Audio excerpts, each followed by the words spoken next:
With just days left until the spaza shop registration deadline, the Ethiopian municipality is pulling out all the stops to help local businesses comply. Mayor Cyril Klaba is leading a two-part registration blitz aimed at ensuring that shop owners understand and meet the requirements. Nobuhle Modise joins us now from KZN for the latest. Nobuhle, good afternoon to you.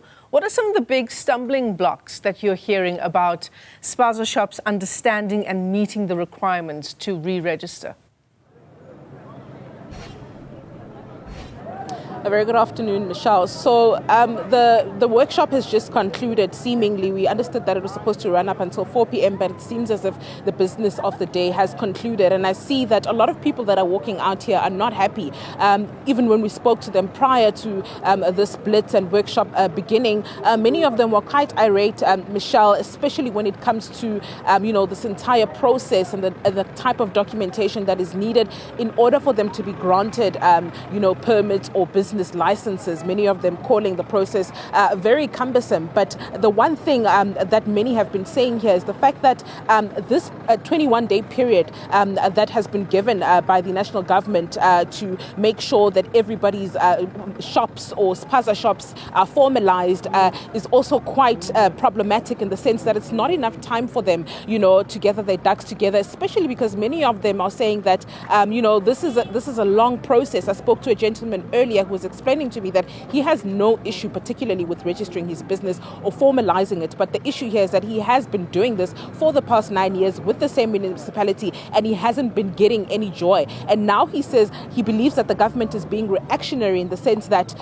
now because children have died and the situation is dire, they are now being forced into a process where they are not even being given enough time to gather their ducks in a row and be able to gather all the documentation that is needed for them to be able to formalize their businesses. So a lot of them are quite unhappy with the process. Number one, a lady walked out here earlier just saying to me that the other issue is the attitude of these officials who are meant to be helping them. But in the same breath, some people might argue that the very same community members are the ones that are complicit in the sense that they are the ones actually filling in those forms for these foreign nationals that they pay rent and give them space to operate their businesses. And so, it's a complicated situation. But I want to bring into the conversation a foreign national. I did have a guest with me earlier who had to quickly rush back in, but I do have someone who is a foreign national and does have a shop here, and he had some things to say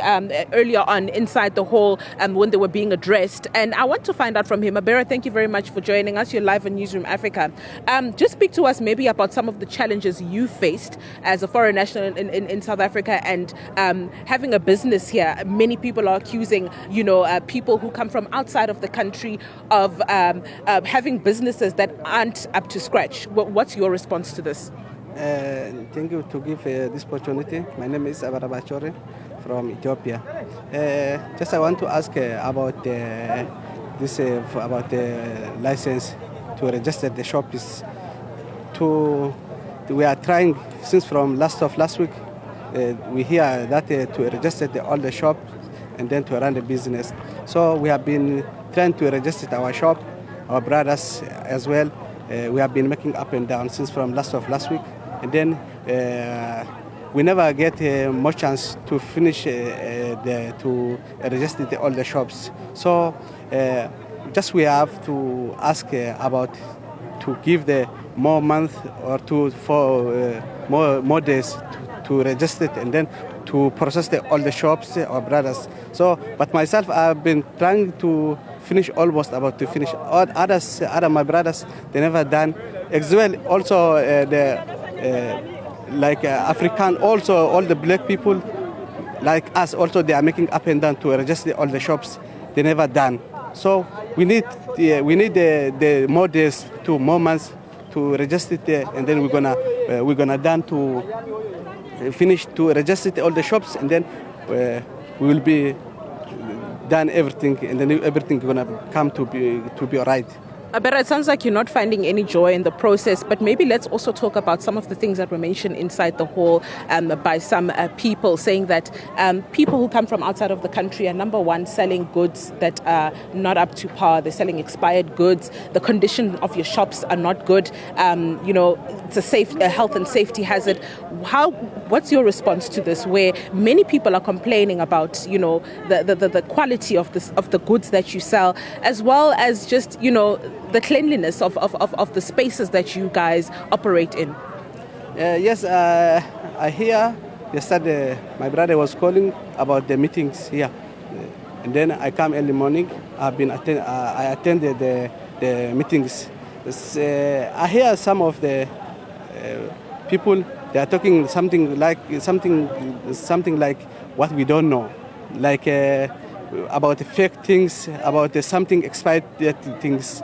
As we are not selling the expired things, like they are telling that Coca-Cola is fake, and then Grandpa is fake, and then what yeast, those things they are saying is fake. We are not selling fakes as well. That way we buying stuff. Also, they are buying from where we buying, and then as we are not doing the production that from our country. That production they are making in South Africa. So we are not selling the fake things ourselves. We are selling that was what they're selling.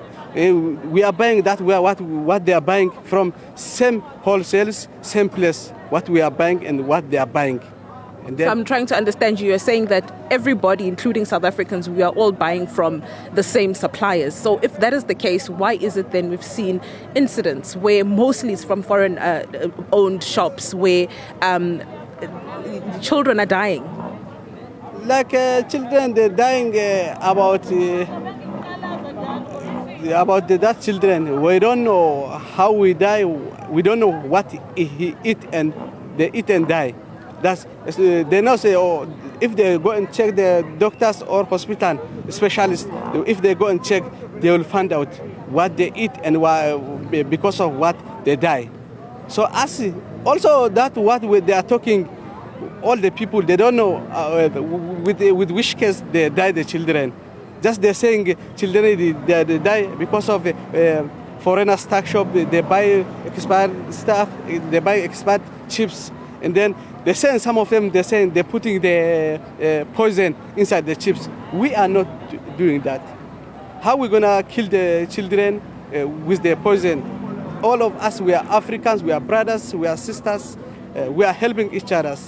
We are not here to kill somebody. We are here to do business as well. The South Africans, they're doing business, same stories, same business, same what they are doing, we are doing.